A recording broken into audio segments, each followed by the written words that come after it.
enfim, então eu queria aplicar um pouco né, esses conceitos num caso que matematicamente não é muito complicado, mas vale a pena a gente explorar bastante para entender bem alguns detalhes, né, desses conceitos ligados ao potencial elétrico, à energia. Tá? Então, o problema que a gente vai discutir vai ser só esse problema na aula de hoje. Tá? Então, a gente pode ter tempo de discutir, tirar dúvidas.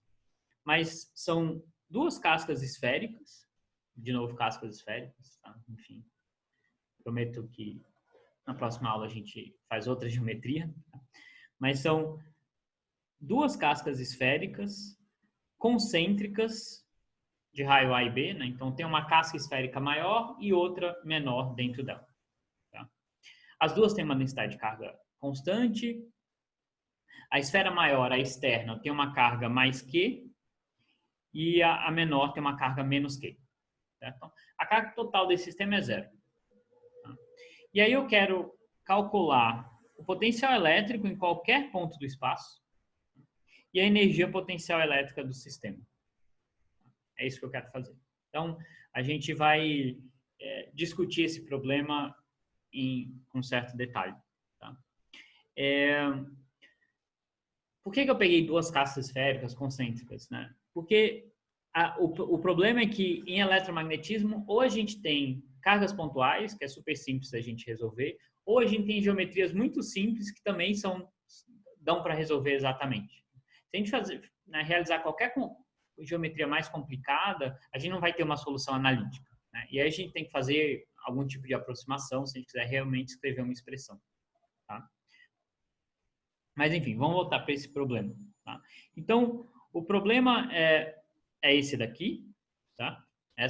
Sempre vale a pena a gente fazer um desenho para visualizar o que está acontecendo. Eu quero calcular primeiro o potencial elétrico. Tá?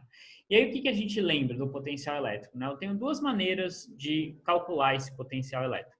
Tá?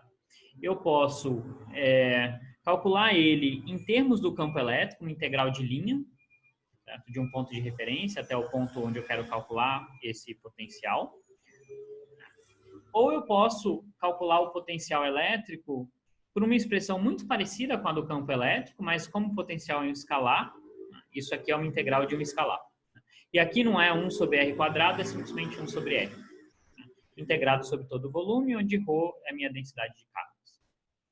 Então, a gente tem essas duas opções para calcular o potencial elétrico e a gente vai fazer as duas. Né? Uma eu vou fazer mais rápida, para não ser maçante demais, mas a gente vai fazer as duas, porque a gente vai ver que tem detalhes em cada uma delas.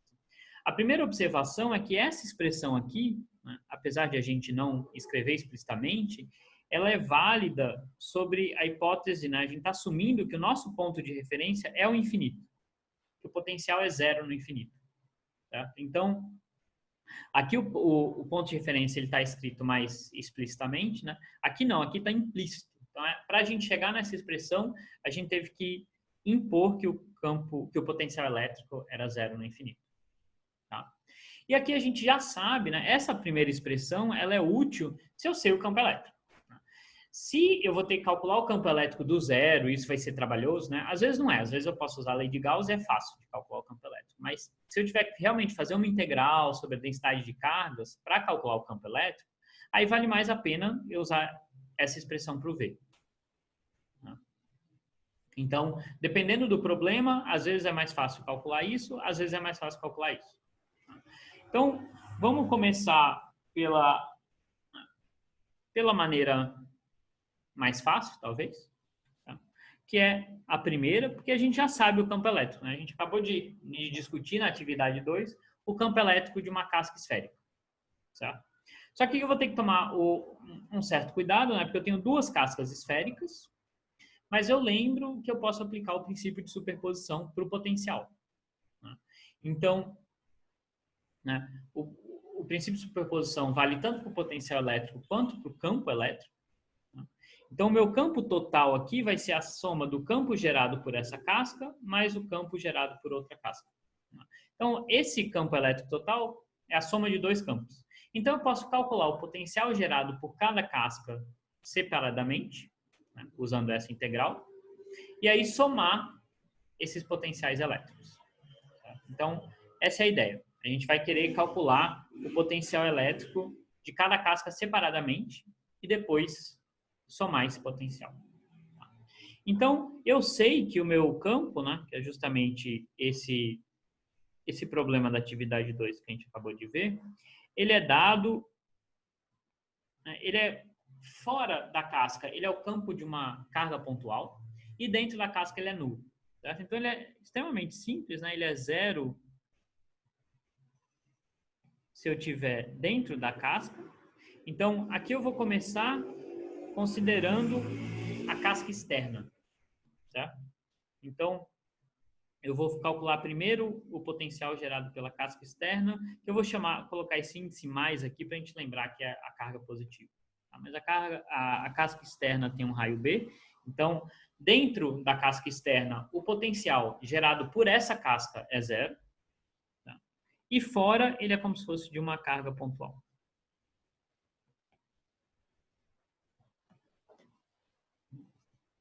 E aí, eu vou querer calcular esse potencial elétrico, e isso é dado por menos a integral de E dl a partir de um ponto de referência. E a gente lembra que não existe uma resposta única para esse potencial. Dependendo do ponto de referência que eu escolher, eu vou ter uma resposta diferente. E tudo bem, porque o potencial em si não é algo que a gente mede, a gente só mede diferença de potencial. Alguma dúvida até aqui? Alguém quer fazer algum comentário? Tudo tranquilo até agora, professor. Tá. Acho que não também, professor. Ok. Então, o que a gente vai né, para fazer esse cálculo? A gente precisa definir um ponto de referência e escolher um caminho para calcular essa integral. Tá? E a gente sabe também, a gente foi discutido em aula, que o resultado dessa integral independe do caminho. Só depende do meu ponto inicial e final. Então, eu posso escolher o caminho que eu quiser para calcular essa integral, desde que saia do meu ponto de referência e vá até o meu ponto R. Tá? Então, a gente tem que escolher essas duas coisas, a gente tem essa liberdade para escolher as duas coisas. A escolha do ponto de referência O vai afetar o meu resultado, mas o caminho não. O caminho depende, o meu resultado vai depender do caminho. Então, eu vou, só para, né, como um exemplo, eu vou escolher o meu ponto de referência aqui na superfície da minha esfera interna, no eixo Z. Tá? Então, o meu vetor posição, né, para esse ponto aqui, ele é dado por A, que é o raio da esfera interna, ele aponta na direção Z chapéu. Tá? Então, esse vai ser o meu ponto de referência. Tá? Então, eu tenho que fazer aquela integral de caminho saindo desse ponto de referência e indo até um ponto P aqui qualquer. Tá? E aí eu posso escolher o caminho que eu quiser. Eu posso escolher uma linha reta aqui, só que tem caminhos que são mais fáceis e caminhos que são mais difíceis. Tá? O truque, quando eu tenho essa simetria esférica, é sempre tentar andar ao longo do meu campo, porque aí aquela integral de linha vai ser muito simples, porque o meu caminho vai estar alinhado com o meu campo. Ou andar perpendicular ao campo, porque aí o meu caminho vai estar perpendicular ao campo, esse produto escalar vai dar zero. Então, por isso que eu escolhi esse caminho aqui. Certo? Então, primeiro a gente vai andar ao longo do eixo Z, a partir do ponto de referência, até um ponto aqui, que está a mesma distância que esse ponto aqui está da origem. Por quê? Porque quando eu chegar nesse ponto aqui, eu posso andar tangencialmente, tá? E chegar no ponto que eu quero. Então, esse vai ser o meu caminho. Então, né, de novo, por que eu escolhi esse caminho? Porque no caminho 1,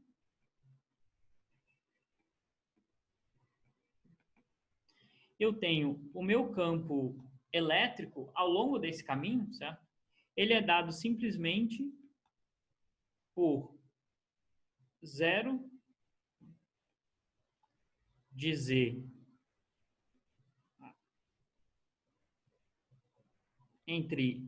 para Z entre A e B. Né? Então, aqui eu vou estar andando ao longo do eixo Z, certo?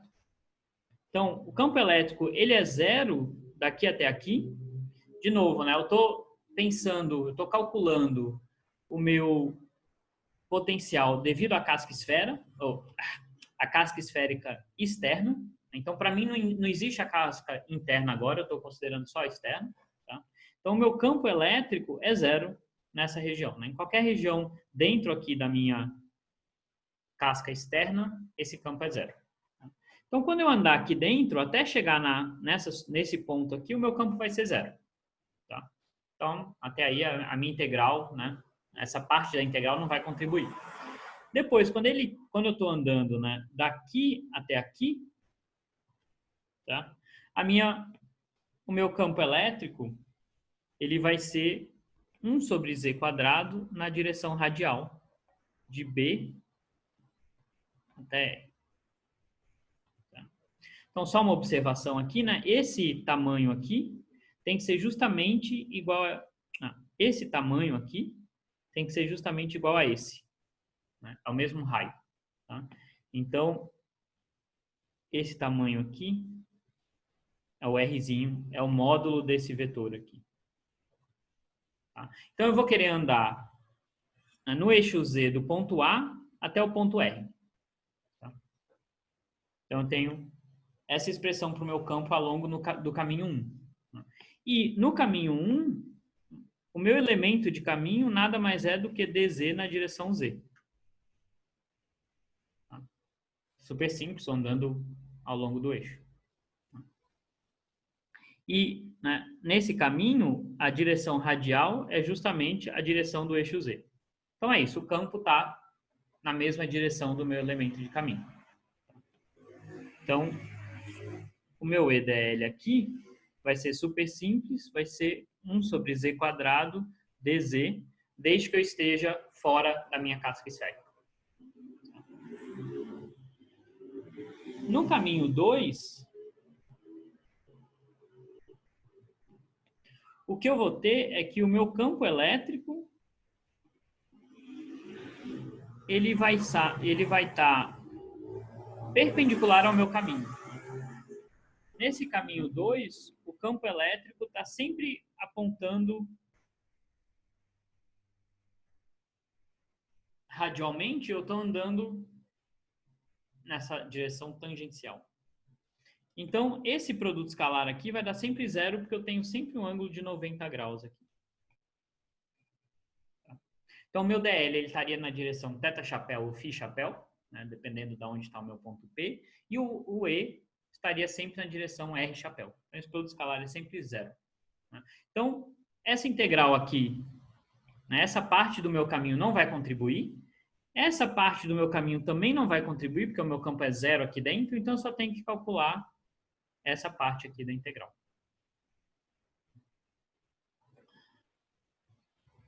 Alguma dúvida até aqui? Não? Tá claro o raciocínio? Se tiverem dúvidas, né, aproveitem para perguntar, é a hora. Bom, então vamos lá. A gente quer fazer aquela integral, né? Eu quero sair aqui do ponto A e andar até o ponto R, certo? Então vou de A até R. Eu vou ter que quebrar esse caminho em duas partes, né? De A até B, onde o meu campo é zero, e depois de B até R, onde o meu campo é diferente de zero. Tá? Então, nessa primeira parte, o meu campo é zero. Então, o meu potencial, que de novo é o potencial, por enquanto a gente só está calculando o potencial da casca esférica externa, ele vai ser menos integral de B até R, de novo, só essa parte aqui que vai contribuir, e nessa parte o meu campo elétrico vai ser simplesmente 1 sobre z quadrado dz, está faltando obviamente um Q sobre 4πε0.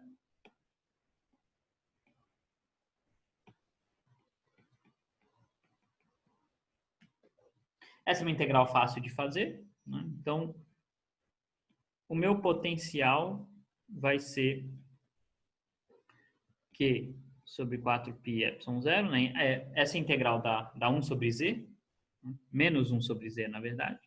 Então, vai dar 1 sobre R menos 1 sobre B, se o R for maior do que o B. Tá? Se eu estiver fora da minha casca. Né? O que acontece se eu tiver um pontinho aqui dentro dessa casca? Quanto que valeria o potencial? Vou pedir para alguém responder para mim. Se o meu ponto aqui não estiver aqui fora, mas estiver aqui dentro, quanto que vai valer o meu potencial nesse ponto?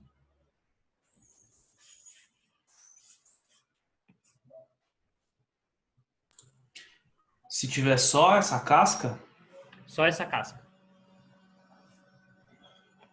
A gente está calculando o potencial, por enquanto, só dessa casca. não, o campo ele vai ser zero, mas o potencial não necessariamente vai ser zero, né?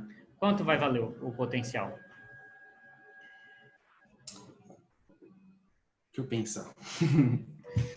Não, você teria que fazer a mesma conta, né? Se o meu ponto está aqui, eu teria que andar aqui ao longo dessa direção e depois andar aqui para chegar no meu ponto, tá? Então, quanto que daria o resultado dessa integral?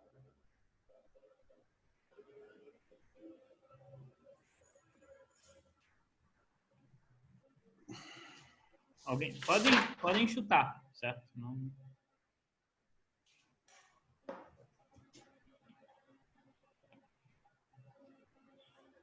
Imagina um ponto aqui, então eu vou andar até aqui e depois daqui para cá. Certo? Essa seria a integral que eu teria que fazer. Qual que seria o resultado dessa integral?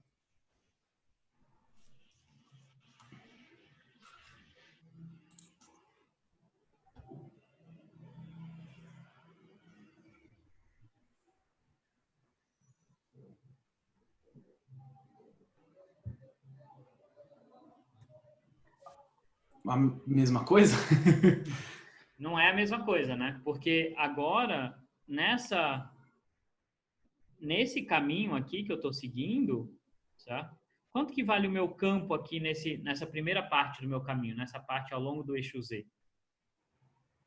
Quanto que vale o campo? Dentro seria zero. Seria zero, certo? E depois eu tenho que fazer esse caminho aqui. Quanto que vale o campo ao longo desse caminho? Ah, zero também. Zero também. Ou não? Né? O Zero campo também. em toda essa região aqui é zero, certo? Qualquer... Né? Assim, dentro sim. Então, eu estou assumindo que o meu P está dentro da esfera, certo? Então, eu teria que andar até aqui e depois fazer esse caminho tangencial aqui. Mas o meu campo elétrico é sempre zero aqui dentro. Então, nesse caso, todas essas integrais vão dar zero.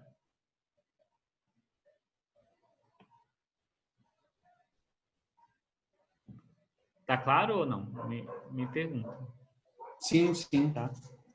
Então, de novo, é o mesmo raciocínio, né? Eu vou ter que fazer esse caminho, mas eu estou sempre percorrendo um caminho onde o meu campo é sempre zero. Então, dá zero essa integral.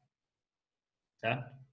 E aí, vocês podem estar pensando, mas eu lembro que eu vi um exemplo onde dentro da casca o potencial era constante.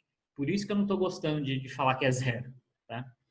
Mas é porque em certas situações, sim, o potencial é constante dentro da casca esférica, mas esse é um resultado que depende do ponto de referência que a gente está escolhendo. Tá? Para esse ponto de referência aqui, o potencial é sempre zero dentro da casca. Tá? Esse potencial. Tá? Qual ponto ele seria constante, professor? Se a gente escolher lá no infinito. O ponto de referência tá. lá E no aí infinito. a gente tem o contrário do que a gente está fazendo agora. É um pouco diferente, né? Não é exatamente o contrário, né? Mas ele vai ser zero aqui no infinito e aí ele vai vir aumentando, alcançar um valor constante na casca e aí ele vai ficar constante ao longo da casca ou dentro da casca. Aqui a gente está assumindo que ele é zero aqui, né? Então ele é zero aqui dentro e na superfície da casca, né? Se R igual a B, ele também é zero. E depois ele vai decaindo. Mas ele vai decaindo negativamente, né? Esse número aqui vai ser um número negativo. certo? Talvez fosse até melhor para ficar explícito isso, e escrever isso como 1 sobre B menos 1 sobre R. Então, a gente vai, mais para frente, a gente vai ver exatamente, eu vou fazer um gráfico desse potencial. Tá? Mas a diferença é essa, a gente está escolhendo uma referência, um ponto de referência dentro da esfera, e isso faz com que o meu potencial seja 0 dentro da esfera. Se eu escolhesse o infinito, teria outro valor. Tá? Então, a gente chegou nesse resultado aqui. E aí, como eu já falei para vocês, né, dado esse resultado, o meu potencial ele é 0, tem tanto dentro da esfera como na superfície da esfera. Tá? Tudo bem, só que a gente fez só a casca esférica externa, agora a gente quer fazer a interna, tá? Que vai ser muito análogo. A gente tem que tomar algum cuidadozinho, mas vai ser muito parecido. Tá? Então, eu vou passar relativamente rápido, porque é o mesmo raciocínio. Certo? Então, agora eu estou olhando para o campo, para o potencial elétrico gerado só por essa esferazinha interna aqui. Tá? Então, o campo é esse daqui, né, gerado por essa esfera. Né? Aqui dentro o campo, de novo, é 0, e aqui fora é como se fosse de uma carga pontual. Só que eu tenho um sinal negativo aqui. E aí, de novo, eu quero sair do meu ponto de referência e ir até um ponto P. Então, a primeira observação importante quando a gente está fazendo, por exemplo, o princípio de superposição, e a gente está realizando essas integrais, é que a gente tem que usar sempre o mesmo ponto de referência. Eu não posso usar um ponto de referência para calcular parte do meu potencial, né, por exemplo, o potencial da casca externa, e aí escolher outro ponto de referência para calcular o potencial da casca interna. Tem que ser sempre o mesmo ponto de referência, senão não tem sentido. Eu estou falando de potenciais que estão ajustados para uma referência diferente. Então, eu não posso somar eles. Certo? Então, tem que ser sempre o mesmo ponto de referência. Então, de novo, eu tenho que sair daqui, andar uma distância R e depois andar tangencial.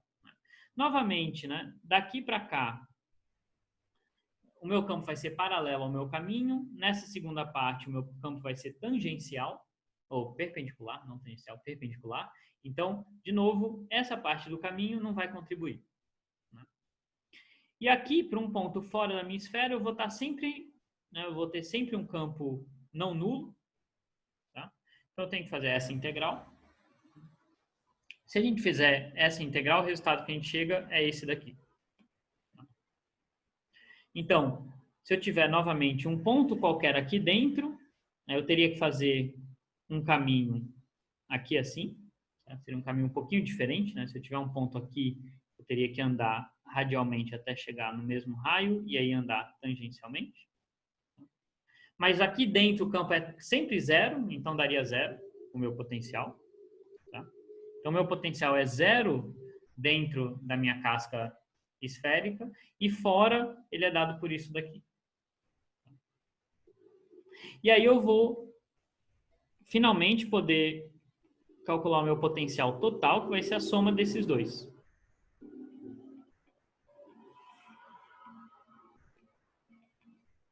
Tá?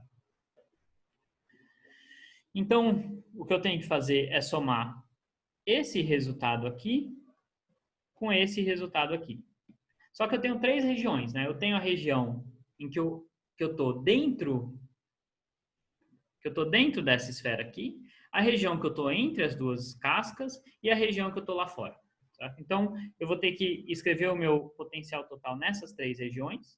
Tá? Então, se eu estou dentro da casca mais interna, né? Então, se o meu R é menor do que A, o potencial das duas cascas é 0 lá dentro. Então, a soma desses potenciais dá 0. Se eu estou agora entre A e B,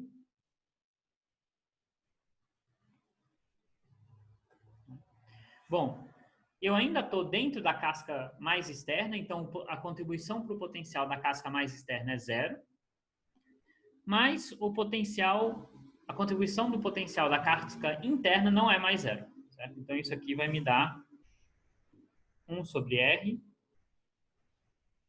Eu vou escrever isso de uma maneira um pouquinho diferente. Eu vou escrever como 1 sobre A menos 1 sobre R. Porque eu vou incorporar esse sinal aqui para dentro. Então, aqui fora eu vou ter Q sobre 4π ε0. E aí, finalmente, se eu estou fora de todas as... Se eu estou fora de todas as esferas, tá? eu tenho que somar os dois potenciais. Então, eu vou fazer uma colinha aqui. Esse potencial, tá? Ele vai me dar um termo menos 1 sobre R menos 1 sobre A. E o outro potencial, né, eu vou, só para a gente não se perder, eu vou colocar isso. Eu passei o sinal de menos multiplicando, então fica menos 1 sobre R mais 1 sobre A. E o outro potencial, né, fora da casca mais externa, é dado por isso daqui. 1 sobre R menos 1 sobre B. Certo? Então, eu vou ter que somar isso com 1 sobre R menos 1 sobre B. Tá?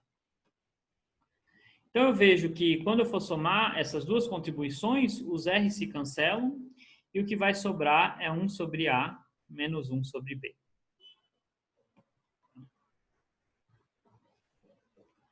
Então, esse é o meu potencial total. Ele é zero na esfera mais interna. Depois, ele decai com R. Né? Na verdade, ele cresce com R. Tá? Porque isso aqui tem um sinal negativo. Então, ele cresce com R de A até B. E depois de B, ele fica constante. Então, aqui no infinito, a gente já vê, né, que no infinito ele não é zero. Ele é uma constante, dada por isso daqui. Então, a cara desse potencial é essa daqui, né? Ele é zero dentro da esferinha menor, depois ele cresce e depois ele fica constante. Certo? Então, no infinito, ele vai ser constante. E aí tem algumas observações, né? Que são importantes para a gente relembrar propriedades desse potencial, que, bom, o potencial em si, a gente vê que ele é uma função contínua, mas as derivadas dele têm descontinuidades, né? Aqui eu tenho uma descontinuidade e aqui eu tenho outra. Tá? Então, apesar dele ser contínuo, o campo elétrico, que é menos o gradiente de V, vai ser descontínuo nessas densidades, quando você cruza as cascas. Né? Então, ao cruzar uma casca, eu vou ter aqui uma descontinuidade do meu campo elétrico e aqui eu vou ter outra descontinuidade do campo elétrico. Né? Então, isso está relacionado às condições de contorno do campo elétrico, que eu pedi para vocês estudarem no livro. Né? Então, sempre que a gente cruza uma densidade superficial de carga, o campo elétrico tem uma descontinuidade. Já o potencial, não. Beleza, a gente fez toda essa conta, né? Tudo isso, a gente viu que, de fato, o potencial tem todas as propriedades que a gente esperaria. Né? Se eu calcular derivadas do meu potencial aqui ou aqui, o meu campo elétrico vai dar zero, porque o potencial é constante, certo? Então, aqui eu tenho um campo elétrico nulo e aqui eu tenho um campo elétrico nulo. O que faz sentido, porque as cascas esféricas elas têm exatamente cargas opostas, então se eu estiver fora delas, tá? É como se eu tivesse uma carga total nula. Por isso que o campo elétrico vai dar zero. Tá? Mas eu queria discutir com vocês o que acontece se a gente decidisse calcular pelo outro método do potencial. Tá? Eu não vou fazer a conta em super detalhes, eu só vou demonstrar rapidamente para vocês, mas se a gente tentasse calcular usando isso daqui, tá?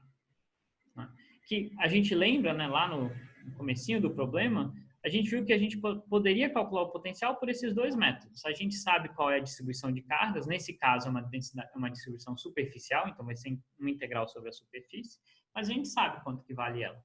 Então eu posso sim calcular essa integral. Né? Então, se eu fosse calcular essa integral aqui, tá? Enfim, ela vai ser mais complicado, tá? O problema vai ser mais complicado, o outro é mais simples. Tá? Mas aí, né, eu posso montar o problema. A primeira simplificação que eu posso fazer é, de novo, aqui usar simetria esférica para escolher um ponto no meu eixo Z, só para ficar um pouco mais simples a minha conta. Tá? E aí eu sei que, por simetria, o potencial nesse ponto vai ser igual ao potencial em qualquer circunferência ou qualquer casca que tenha a mesma distância da origem. Então, o meu ponto P agora, ele é dado por RZ, porque eu estou colocando ele aqui. Tá? Então, a posição dele vai apontar na direção do eixo Z. E aí eu quero fazer primeiro essa integral para a casca externa. Certo? Então, eu vou querer calcular o potencial gerado por essa casca externa. Então, eu vou ter que integrar sobre a área dessa casca externa aqui. O meu R', que vai ser esse vetorzinho que vai percorrer a minha casca esférica, tá? Ele sempre vai ter módulo B, que é o raio da casca, e é só esse R' chapéu aqui que vai varrendo, ele vai andando e vai varrendo toda a superfície da minha casca. Então, esse aqui, em coordenadas esféricas, esse é o meu ângulo θ'. Tá? Então, a gente lembra, né, que esse vetorzinho R' é aquele que percorre todas as cargas que eu tenho na minha distribuição de cargas. Então, se eu calcular, né, essa diferença, ou o módulo dessa diferença, é só, enfim, eu posso reescrever isso daqui usando em termos de x chapéu, y chapéu e z chapéu, ou simplesmente, né, ver que o produto escalar entre esses dois vetores, né, o ângulo entre eles é θ'. Tá? Então, esse módulo vai dar isso daqui. E aí eu tenho que integrar sobre toda a superfície dessa casca esférica. Tá? Então, o meu elemento de superfície, como o meu raio está fixo e é B, o meu elemento de área é isso daqui. Tá? A minha densidade é constante, que eu acabei de ver que eu esqueci de escrever aqui. Certo? Então, a minha densidade é constante, que é a carga total dividido pela área da superfície. Então, eu posso tirar ela da integral. E eu tenho que fazer essa integral aqui. A minha integral não depende de filinha, então vai aparecer um fator de 2π. Tá? A integral em cosseno de θ' não é difícil, né? Se eu definir cosseno de θ' como uma nova variável x, eu consigo realizar essa integral sem muita dificuldade. Tá? E o resultado vai dar, enfim, depois que eu fizer a integral em filinha e em θ', eu vou ter que reescrever tudo isso daqui. E aqui vai aparecer justamente, né, esse termo aqui é a raiz quadrada de r menos b ao quadrado. E isso daqui é a raiz quadrada de r mais b ao quadrado. E aí eu lembro, né, que essa expressão aqui não é r menos b, mas é módulo de r menos b. E isso daqui é r mais b, porque isso é sempre um número positivo. Tá? Então, o meu resultado dá isso daqui. E aí sim eu faço aquela análise, né? Se o meu ponto está fora da minha esfera, então o R vai ser maior do que B. E eu posso escrever esse módulo diretamente como R menos B. Eu vou ter esse resultado. Se o R for menor do que B, eu tenho que... esse módulo vai ser B menos R. Quando eu simplificar, vai dar 1 sobre B. Então, esse é o potencial que a gente obteve para a nossa casca esférica externa. Certo? Direto integrando a densidade superficial de carga, que é uma constante, né? Então simplifica bastante, mas fazendo essa integral eu chego nesse resultado. Tá? Isso foi só para a casca externa. Agora eu tenho que fazer algo idêntico para a casca interna. Tá? Não vou repetir a conta, é uma conta muito, muito parecida. Tá? A gente chegaria nesse resultado aqui. Né? Com a observação que eu tenho uma carga menos Q aqui, e aqui o que vai aparecer é o raio da casca interna. Então, se eu somar os dois potenciais, né, eu tenho que somar essa contribuição com essa daqui de baixo. Tá? De novo, eu vou ter 3 regiões. Então, se eu somar essas contribuições, eu chego nesse resultado aqui. Tá? Então, notem que é um resultado diferente do que a gente chegou antes. Né?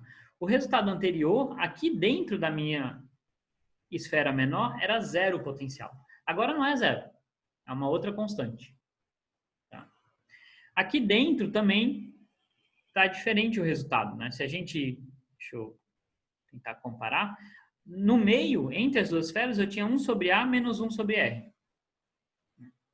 Aqui, eu tenho 1 sobre B menos 1 sobre R. Mudou também o resultado. E fora, eu vou ter 0, porque essa componente aqui vai cancelar exatamente com essa daqui. Então, a cara do meu potencial agora é essa daqui. Isso aqui é um número negativo, né? Porque B é maior do que A, então isso é um número negativo. Então, ele é negativo dentro da esfera menor, depois ele cresce, e aí ele fica 0 na casca mais externa e depois fica constante. Então, por que a gente achou um resultado diferente do anterior? Alguém me responde. Por que esse potencial não é igual ao anterior que a gente calculou? É o que você comentou anteriormente sobre o ponto de referência, né? Isso. O anterior, qual que era o ponto de referência? Eu vou Anterior mostrar a figura para facilitar. Qual que era o ponto de referência do caso anterior, quando a gente fez a integral do campo elétrico? era no própria, vamos dizer, superfície, no limite da superfície da casca, né? É da casca interna, né? Uhum. E agora, qual que é o ponto de referência desse resultado aqui? Eu trago a minha carga ao meu ponto do infinito, né? Não é que você traz do infinito, né? É onde você está definindo que o potencial é zero, certo? Seu ponto de referência é onde você fala, aqui o meu potencial é zero, tá? Então, quando a gente usa essa expressão, por isso que eu né, refiz a minha conta, quando a gente usa essa integral sobre uma densidade de carga, o que está por trás é que a gente está assumindo, né, isso aqui, como eu falei para vocês, assume que o ponto de referência é o infinito, que o potencial é zero no infinito. Está implícito aqui, a gente não está escrevendo explicitamente na expressão, mas essa expressão só é válida se o seu ponto de referência for o infinito. Certo? Então, esse resultado que a gente chegou, ele assume que o potencial é zero no infinito. E de fato é, né? Se eu extrapolar isso aqui, eu sei que ele é zero, na verdade, de bem em diante, então no infinito ele vai ser zero. No outro caso, então, essa aqui é a resposta, certo? Em um caso, meu ponto de referência era na casca A, o outro é no infinito, certo? Então, esse aqui era o primeiro cálculo que a gente fez. No infinito, o meu potencial era constante, não era zero.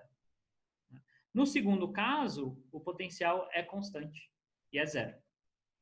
Certo? A forma dele, se a gente olhar, é idêntica. A única coisa que diferencia um de um outro é um shift rígido, é um delta. Então, se eu somar uma constante a esse potencial que a gente calculou agora, eu obtenho exatamente esse daqui. Então, de fato, eles só diferem por uma constante. Tá? Então, isso é só para reforçar para vocês esse detalhe desse ponto de referência, que às vezes passa batido, às vezes a gente não toma consciência de que ponto a gente está assumindo, mas ele é essencial. E que a resposta do potencial não é única. De fato, depende do ponto de referência, mas o que vai mudar de um ponto de referência para outro é só uma constante que você vai estar adicionando ao seu potencial. Então, se eu somar essa constante a esse potencial aqui, eu obtenho exatamente o potencial de cima. Tá? E qual é a cara desse potencial, né? Só para a gente visualizar novamente, né? Nesse último caso que a gente calculou, ele é negativo e constante dentro da esfera A, depois ele cresce até a esfera B, e aí na esfera B ele anula e ele continua sempre como zero. Tá? No primeiro caso que a gente fez, a gente assumiu que ele era zero na casca A e viu que, portanto, ele era zero dentro da casca A. Aí, de novo, ele cresce até a casca B, mas agora ele não cresce até um valor nulo, ele cresce até um valor constante e ele continua aqui com um valor constante. Tá? Então, de fato, é só esse shift. Mas é importante notar que nas duas esferas e nos dois casos, o potencial tem um valor constante em toda a esfera. Tá? Então, nesse segundo caso aqui, ele era zero na B e um valor negativo na A. No segundo caso, ele era zero na A e um valor positivo na B. Mas o que é importante é que ele é constante na superfície das duas esferas. Alguma dúvida aqui?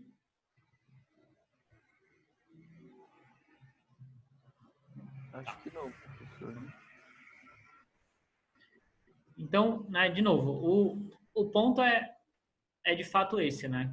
A gente tem que tomar muito cuidado com esse ponto de referência. E, de novo, vou insistir só para tentar marcar na memória de vocês que esse tipo de cálculo, quando a gente faz essa integral sobre uma densidade de carga, que seja volumétrica, ou superficial, ou linear, a gente está sempre assumindo que ele é zero no infinito. Então, tá implícito o ponto de referência aqui. Bom, agora só para complementar, né, para a gente também ver um pouco de densidade de energia, vamos, né, calcular qual é a energia potencial elétrica desse sistema. Tá? E aqui eu falei um pouco para vocês, né, nas aulas que essa energia potencial elétrica, ela tem algumas peculiaridades, né? É de fato uma energia potencial, mas a gente em geral, né, a gente está assumindo que está tudo em repouso, a gente está na eletrostática.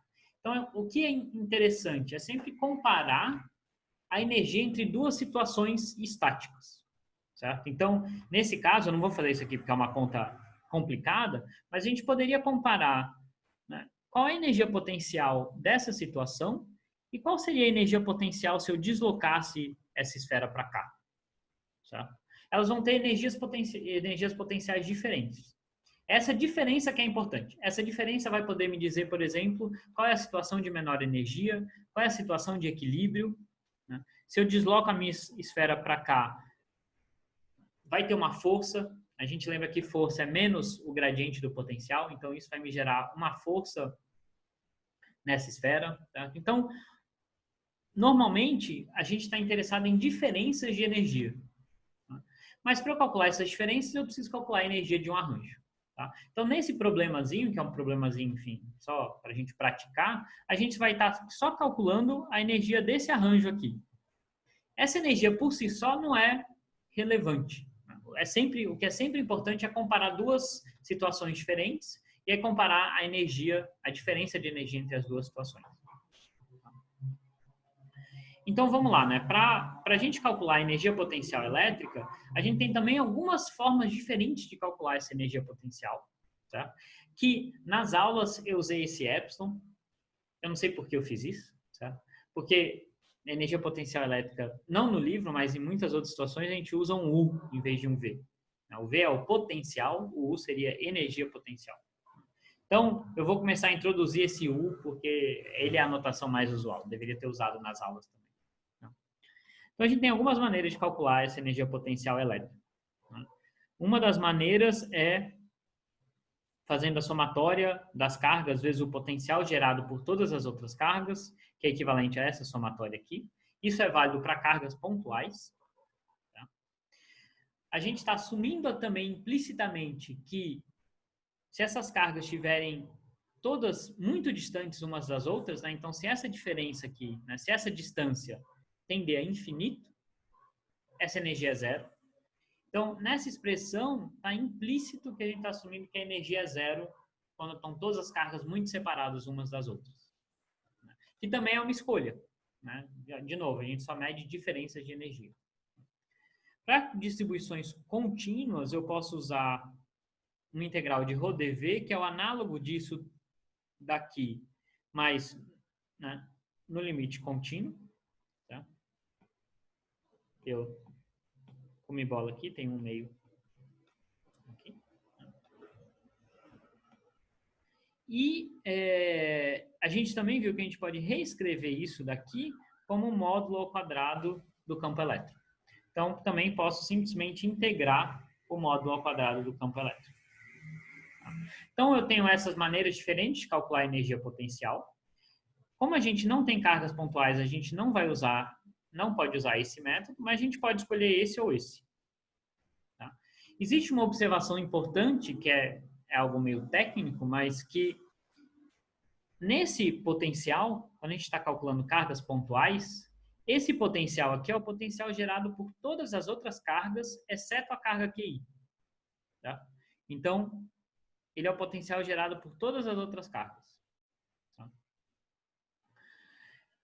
Quando a gente escreve essa expressão aqui, a gente, em geral, a gente não está descontando essa carguinha desse potencial. Esse é o potencial total. Tá? Então, essa expressão, na verdade, que é equivalente a essa aqui de baixo, ela inclui o que a gente chama de alta energia. Isso só acontece para cargas pontuais. Se eu tiver uma distribuição contínua, isso não é um problema. Mas se eu tentar aplicar isso daqui para cargas pontuais, eu não vou recuperar a expressão de cima. Eu vou ter um termo extra, que vai ser um termo de interação carga-carga, que na verdade vai ser divergente.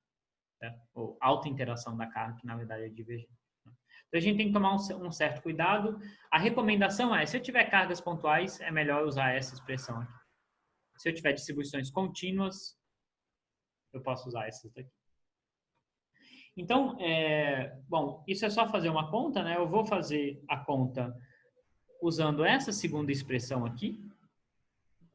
Depois eu deixo como exercício para vocês calcular usando o módulo do campo elétrico, vai dar o mesmo resultado. Tá?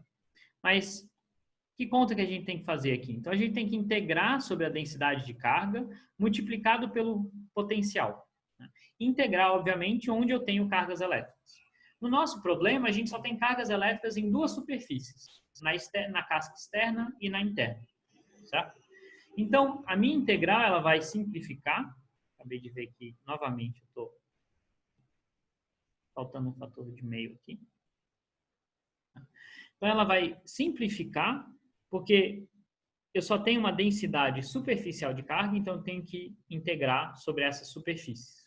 E a minha densidade superficial, ela só é não nula nas duas cascas, né? Na casca B e na casca A. Tá? E aí eu posso escolher que expressão eu uso para o meu potencial. Tá? Tipicamente, a gente quer escolher, ou a gente adota a expressão para o potencial que tem um ponto de referência no infinito, porque isso quer dizer que se o potencial é zero no infinito, a minha energia também é zero quando as cargas são infinitamente distantes. Mas eu poderia usar o outro potencial e só estaria me definindo um outro zero de energia. Tá? De novo, o que importa são só diferenças. Tá? Então, a gente vai usar esse potencial aqui. Aqui não tem... Aqui é realmente 4. Tá? Que é o que adota um ponto de referência no infinito. E eu tenho que fazer essa integral. Só que a integral é super simples, porque, primeiro, isso aqui é constante em cada uma das superfícies. E o potencial também é constante em cada uma das superfícies.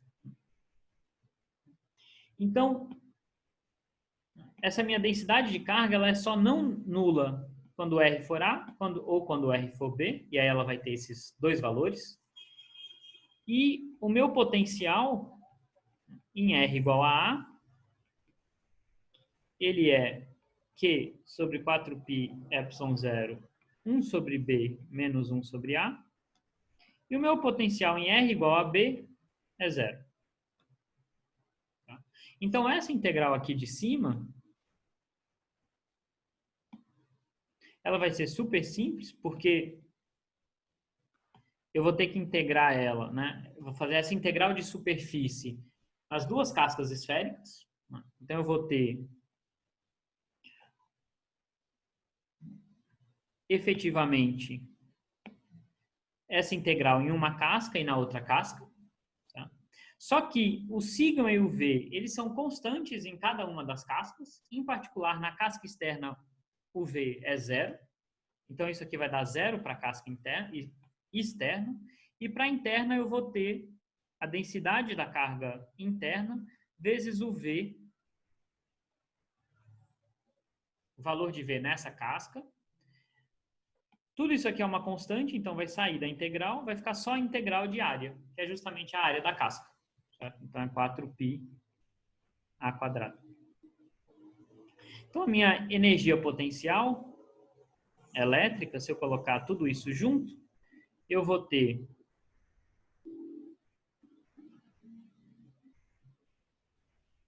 um Q quadrado sobre 4π epsilon 0, 1 sobre A, menos 1 sobre B.